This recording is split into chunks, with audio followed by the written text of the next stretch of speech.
ముత్యాల హారాలతో దీపావళి పండక్కి మనం చాలా అందంగా ఉండబోతున్నాం. అక్కడున్న దీపాల కన్నా మనమే మెరిసిపోతాం అనుకుంటా.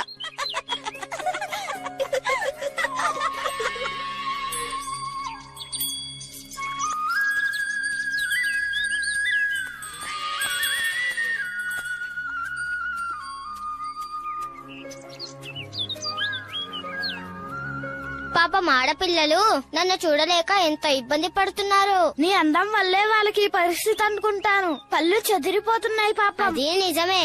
దీపావళి పండగ కోసం వాళ్ళు హారాలు తయారు చేసుకునే విషయం నాకు తెలియదనుకుంటున్నారేమో. కనీసం హారాలనైనా మనకిస్తారో లేదో చూద్దాం.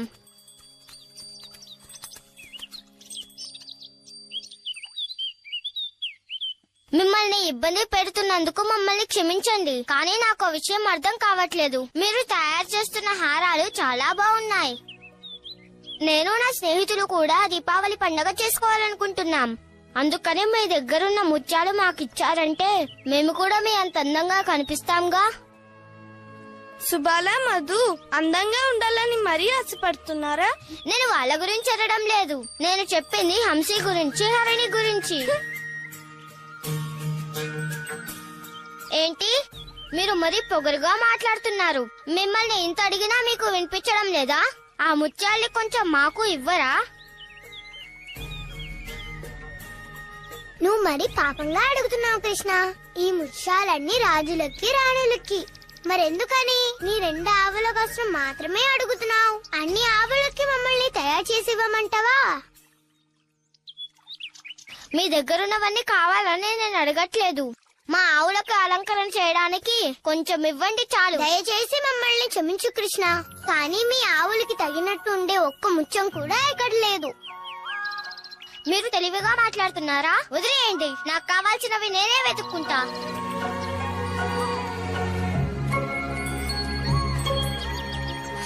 ఏంటి, వాళ్ళు ఇవ్వలేదా? వాళ్ళ ఆవులంటే మర్యాదే లేదు, నేనన్నా గౌరవం లేదు. కానీ వాళ్ళు గౌరవించేలా నేను చేస్తాను. వాళ్ళనేం చేయాలో నాకు తెలుసు.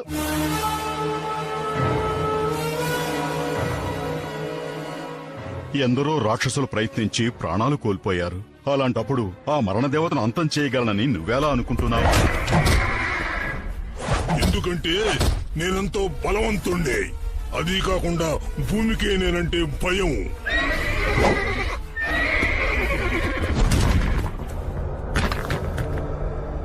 మీ మరణ దేవతను నేను కనిపెడతాను ప్రభు.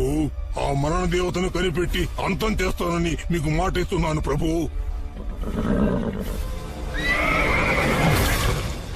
ముత్యాల చెట్ల ఇలాంటి వింత వింత కోరికలు నీకెలా కలుగుతున్నాయి కృష్ణ? నన్ను నమ్మండమ్మా, నాకు ఒక ముత్యాన్ని ఇవ్వండి. ఒక్క ముత్యం సహాయంతో మన పొలంలో ముత్యాల చెట్టు పెంచుతా. మన ఆవులకి అలంకరణ చేస్తా. చూడు నాయనా కృష్ణ, ముత్యాలు విత్తనాల్లాగా పెరగవు, సముద్రం నుండి తీసుకొస్తారు. అర్థమైందా? నన్ను నమ్మండమ్మా, నాకొక్క ముత్యం ఇవ్వండి చాలు. 3 రోజుల్లో ముత్యాలు పెరుగుతాయి. మీకు కావాల్సిన దానికన్నా ఎక్కువ ఇస్తాను. నాకెలా చెప్పాలో అర్థం కావడం లేదు. కానీ నువ్వేమడిగినా నేను ఇంతవరకు కాదనలేదు. చాలా సంతోషమమ్మా, కృతజ్ఞతలు.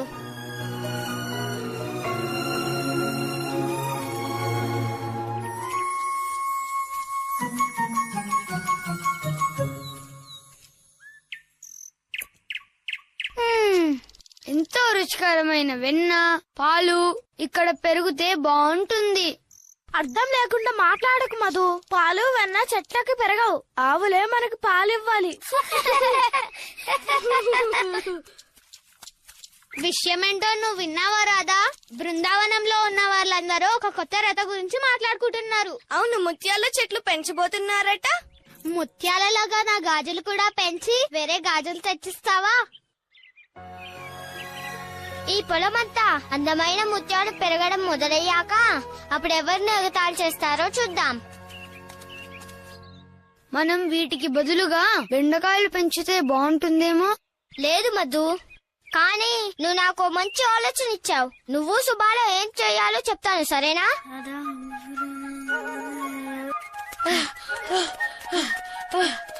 గోపికలారా ఆగండి. నీకు ముత్యాలు కావాలంటే మాత్రం అవి మా దగ్గర లేవు. మా దగ్గర చాలా ముత్యాలున్నాయి, కానీ కృష్ణుడు ఏం అడగమన్నాడంటే నీ పాలని మాకిస్తారా?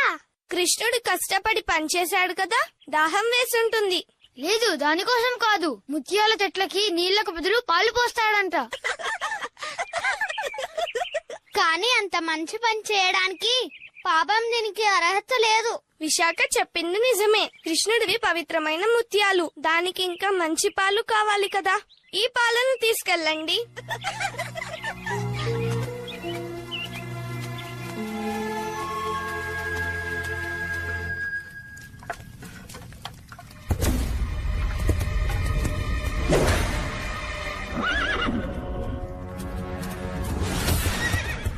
ఇక్కడ తాళవనంలో ఉన్న దినకాసురుణ్ణి ఒక చిన్న పిల్లవాడు చంపాడని నేను విన్నాను.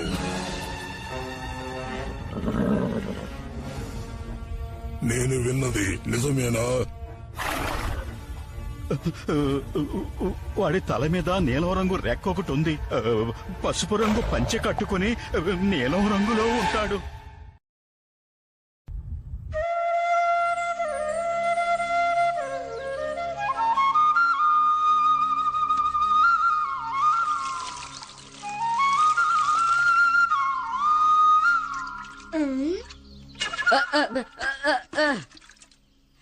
నువ్వు చేసేదేం బాలేదు కృష్ణ. పాలు తాగడం వల్ల ముత్యాలు కాదు మనుషులు పెరుగుతారు కృష్ణ. నీకెన్ని పాలు కావాలంటే అన్ని పాలు తాగు మధు. కానీ ముత్యాల్ని ముందు పండనివ్వు, ఆ తర్వాత తాగొచ్చు. కృష్ణ ఇక్కడ చూడు, ముత్యం వికసిస్తోంది.